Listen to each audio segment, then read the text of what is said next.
Sir, ലെബനിൽ നിന്നുള്ള ഒരു പ്രൊഫസറെ America പുറത്താക്കി. കാരണം എന്താണ്?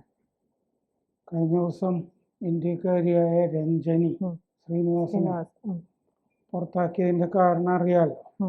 ഹമാസ് അനുകൂല പ്രകടനം ക്യാമ്പസിൽ നടത്തിയിരുന്നു എന്നുള്ളതാണ്. അപ്പോൾ അമേരിക്കൻ യൂണിവേഴ്സിറ്റികളെ ഈ ജിഹാദി വിമുക്തമാക്കും എന്ന് ട്രംപ് പ്രതിജ്ഞ ചെയ്തിട്ടുള്ളതാണ്. അത് കഴിഞ്ഞ കൊല്ലം ഈ പ്രതിഷേധങ്ങളൊക്കെ നടക്കുമ്പോൾ തന്നെ ട്രംപ് പറഞ്ഞിരുന്നതാണ്. അപ്പോൾ അതിൻ്റെ അടുത്ത ഉദാഹരണമാണ് നമ്മൾ കാണുന്നത്. ലെബനനിൽ നിന്നുള്ള ഡോക്ടർ റാഷ അലാവി എന്നാണ് അവരുടെ പേര്. റാഷ അലാവി ഡോക്ടറാണ് അവർ. അവിടെ ബ്രൗൺ യൂണിവേഴ്സിറ്റിയിൽ അസിസ്റ്റന്റ് പ്രൊഫസറാണ്. ഇവർ പഠിച്ചത് ലെബനനിലെ അമേരിക്കൻ യൂണിവേഴ്സിറ്റിയിലാണ്. BSc, അത് കഴിഞ്ഞിട്ട് ഈ ഡോക്ടർ മെഡിസിൻ പഠിച്ചതൊക്കെ അവിടെ തന്നെയാണ്. അത് കഴിഞ്ഞ് തിരിച്ച് അമേരിക്കയിൽ വന്നിട്ട് അവിടെ ജോലി കിട്ടി. H1B വിസ, രേഖകളൊക്കെ കറക്റ്റായിട്ടൊക്കെ ഉണ്ട്. പക്ഷെ പ്രശ്നം എന്താണെന്ന് വെച്ച് കഴിഞ്ഞാൽ അവർ അടുത്തയുടെ ബന്ധുക്കളെ കാണാൻ പോവാണ്, വീട്ടുകാരെ കാണാൻ പോവാന്നൊക്കെ പറഞ്ഞിട്ട് അങ്ങോട്ട് പോയി ലെബനനിൽ പോയി കഴിഞ്ഞപ്പോൾ അവിടെ സെപ്റ്റംബറിൽ ഇസ്രയേൽ ആക്രമണത്തിൽ 30 കൊല്ലം ഹിസ്ബുള്ളയുടെ തലൈവൻ ആയിരുന്ന ഹസൻ നസ്രള്ളയെ സെപ്റ്റംബറിലാണ് ആക്രമണത്തിൽ കൊല്ലപ്പെട്ടത്.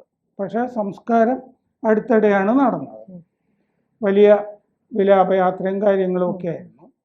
ഈ ഹസൻ നസ്രള്ളയുടെ സംസ്കാരത്തിൽ ഇവർ പങ്കെടുത്തിരുന്നു. എന്ന് പറഞ്ഞാൽ ഇവരെ അമേരിക്ക ഇവരെന്തൊക്കെ ചെയ്യുന്നു എന്നുള്ളത് നിരീക്ഷിക്കുന്നുണ്ടായിരുന്നു എന്നുള്ളത് വ്യക്തം. അതുകൊണ്ട് ഇതെല്ലാം കഴിഞ്ഞപ്പോൾ തിരിച്ചു വന്നപ്പോൾ മറ്റേ അവിടെ ഇറങ്ങി താമസിയാതെ പുറത്തു പോയിക്കോളാൻ പറഞ്ഞു. ഡിപ്പോർട്ട് ചെയ്തു അവർ കോടതിയിൽ പോയിരുന്നു. 48 മണിക്കൂർ കോടതി അറിയാതെ, കോടതിക്ക് നോട്ടീസ് നൽകാതെ ഇവരെ മസാച്യുസെറ്റ്സിൽ നിന്ന് നീക്കരുത് എന്ന് ജഡ്ജി ലിയോ സൊറോക്കിൻ പറഞ്ഞിരുന്നു. കോടതി പറഞ്ഞിരുന്നു. കോടതിയുടെ ഉത്തരവുണ്ടായിരുന്നു. പക്ഷെ കോടതിയുടെ ഉത്തരവ് ട്രംപ് വകവച്ചിട്ടില്ല. ഇവരെ ഡിപ്പോർട്ട് ചെയ്തു. കോടതിയോടൊന്നും പറഞ്ഞില്ല. 48 മണിക്കൂർ അത് കഴിഞ്ഞ് ഞാൻ തീരുമാനിക്കാം മെറിറ്റ് എന്നൊക്കെ കോടതി പറഞ്ഞിരുന്നു. അതൊന്നും നോക്കിയില്ല, പുറത്താക്കി. അപ്പോൾ ഇവരുടെ ഈ വാരാന്ത്യത്തിലാണ് ഇത് സംഭവിക്കുന്നത്. എന്ന് പറഞ്ഞാൽ ഞായറാഴ്ച, ശനി ഞായർ ഇടയ്ക്ക് ഇവര് ലെബനനിൽ നിന്ന് ബോസ്റ്റണിലാണ് വന്നിറങ്ങിയത്. ഇവർക്ക് സാധുവായിട്ടുള്ള വർക്ക് വിസ ഉണ്ട്, ജോലി ചെയ്യാനുള്ള വിസ H1B ഉണ്ട്. അത് ഈ ബ്രൗൺ യൂണിവേഴ്സിറ്റി തന്നെ സ്പോൺസർ ചെയ്ത് അവിടെ ജോലി കൊടുക്കുമ്പോൾ അവർ തന്നെ സ്പോൺസർ ചെയ്ത് കൊടുക്കുന്ന വിസയാണത്. അങ്ങനെ ഇവര് ലെബനീസ് സിറ്റിസണാണ്, ലെബനീസ് പൗരത്വം ഉള്ള ആളാണ്. അപ്പോൾ കഴിഞ്ഞ മാസം തന്നെ ലെബനനിൽ വീട്ടിൽ പോയിരുന്നു. മടങ്ങി വന്നത് മാർച്ച് 13-ാം തീയതി ആണ്. അപ്പോൾ മാർച്ച് 13-ാം തീയതി വന്നിറങ്ങിയപ്പോൾ തന്നെ ഇവരെ തടവിലിട്ടു, ഡീറ്റെയിൻ ചെയ്തു. എന്നിട്ടാണ് പുറത്താക്കുന്നത്. ഇത് ന്യൂയോർക്ക് ടൈംസിലാണ് ഇതിൻ്റെ ഡീറ്റെയിൽസ് ഒക്കെ വന്നിരിക്കുന്നത്. അപ്പോൾ യൂണിവേഴ്സിറ്റികൾ മുഴുവൻ, യൂണിവേഴ്സിറ്റികളിൽ എന്തൊക്കെ നടക്കുന്നു എന്നുള്ളത്, യൂണിവേഴ്സിറ്റികളൊക്കെ ഈ ഹമാസ് യൂണിവേഴ്സിറ്റികളൊക്കെ ഒരു ടാർഗറ്റാണ് ട്രംപിൻ്റെ എന്നാണ് അർത്ഥം. ഇവർക്ക് അമേരിക്കൻ യൂണിവേഴ്സിറ്റി ഓഫ് ബെയ്റൂട്ട്, അവിടെ നിന്നാണ് 2011 BSc പാസ്സാകുന്നത്. 2015 മെഡിസിൻ പാസ്സാകുന്നതും അമേരിക്കൻ യൂണിവേഴ്സിറ്റി ഓഫ് ബെയ്റൂട്ടിൽ നിന്നാണ്. അത് കഴിഞ്ഞ് ഈ ഇവരെ പറ്റിയിട്ടുള്ള ഈ വിവരങ്ങളൊക്കെ നമുക്ക് കിട്ടുന്നത് ദ ബ്രൗൺ ഡെയിലി ഹെറാൾഡ് എന്ന് പറഞ്ഞിട്ട് ബ്രൗൺ യൂണിവേഴ്സിറ്റിയുടെ ക്യാമ്പസ് പത്രമുണ്ട്. അതിൽ ഇവരുടെ വിവരങ്ങൾ കൊടുത്തിട്ടുണ്ട്. അതിലാണ് പറഞ്ഞിരിക്കുന്നത് 2011 ഡിഗ്രി, 2015 മെഡിസിനും അവിടുന്ന് പാസ്സായി അമേരിക്കൻ യൂണിവേഴ്സിറ്റി ഓഫ് ബെയ്റൂട്ടിൽ നിന്ന്.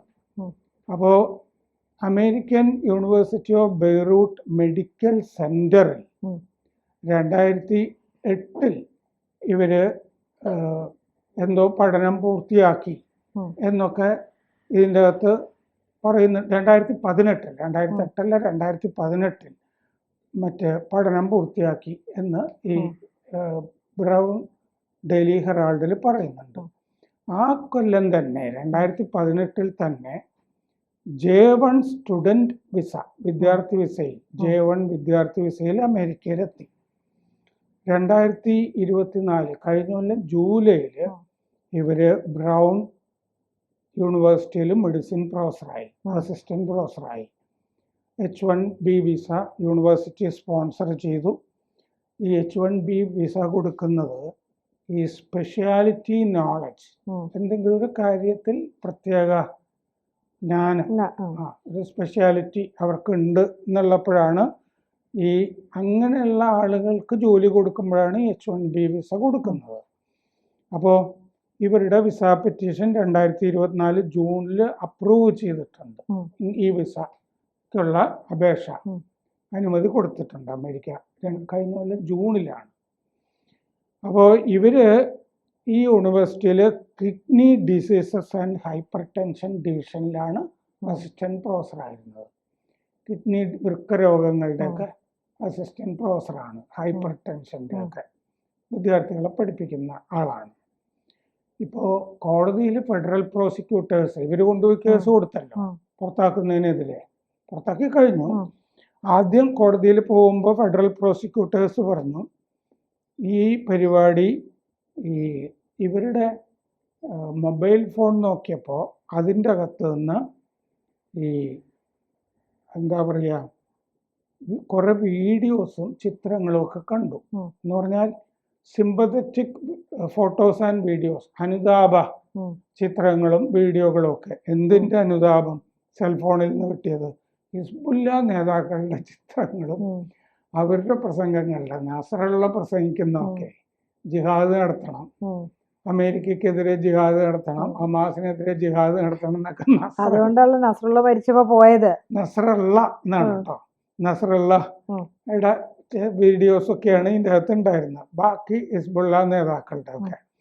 അപ്പോൾ ഇതാണ് ഇതിൻ്റെ അകത്ത് ഉണ്ടായിരുന്നതെന്ന് പ്രോസിക്യൂട്ടേഴ്സ് കോടതിയിൽ പറഞ്ഞാണ്. ഹസൻ നസറുള്ളയുടെ സംസ്കാരത്തിൽ പങ്കെടുത്തു. അപ്പോൾ ഈ ഒരു മതവീക്ഷണത്തിൽ ഇവര് റിലീജിയസ് ഗ്രൗണ്ട് അല്ലെ, ഒരു മത പശ്ചാത്തലത്തിൽ നിന്നുകൊണ്ടാണ് ഇവര് ഹിസ്ബുല്ലയെ ഇങ്ങനെ തുണച്ചുകൊണ്ടിരുന്നത് എന്നുള്ളത് വ്യക്തമാണ്. 2024 സെപ്റ്റംബറിലാണ് നസറുള്ളയെ കൊന്നത് ഇസ്രയേല്. 30 കൊല്ലം അയാളാണ് ഭരിച്ചുകൊണ്ടിരുന്നത്. നസറുള്ളയുടെ മകൻ വിവാഹം ചെയ്തത് ഇറാന്റെ എലൈറ്റ് ഗാർഡ്സ് ഉണ്ടല്ലോ, IRGC, അതിൻ്റെ ഒരു മേധാവി ഉണ്ടായിരുന്നു സുലൈമാനി എന്ന് പറഞ്ഞിട്ട്. അയാൾ 2020 അമേരിക്കൻ ഡ്രോൺ ആക്രമണത്തിൽ കൊല്ലപ്പെട്ടിരുന്നു. ഈ സുലൈമാനിയുടെ മകളെയാണ് നസറുള്ളയുടെ മകൻ നിക്കാഹ് ചെയ്തിരിക്കുന്നത്. രണ്ട് രാജ്യങ്ങൾ തമ്മിലുള്ള ബന്ധവും കൂടിയാണത്. അപ്പോൾ ഈ മറ്റേ ഹോംലാൻഡ് സെക്യൂരിറ്റി, അവിടുത്തെ ആഭ്യന്തര സുരക്ഷാ വക്താവ് ട്രീഷ്യ മക്ലോഗിൻ ഈ സംഭവത്തിനെ പറ്റി പറഞ്ഞിട്ടുണ്ട്. ഞങ്ങൾ ഇവരെ ഡിപ്പോർട്ട് ചെയ്തിരിക്കുന്നത് കോമൺ സെൻസ് സെക്യൂരിറ്റിയുടെ അടിസ്ഥാനത്തിലാണ് എന്ന് പറഞ്ഞിട്ടുണ്ട്. ഇത് സാമാന്യ ബോധമുള്ളവർക്ക് അറിയാം, ഇവര് ജിഹാദിന്റെ ആളാണ്, അതിന്റെ അടിസ്ഥാനത്തിലാണ് പുറത്താക്കിയിരിക്കുന്നത്.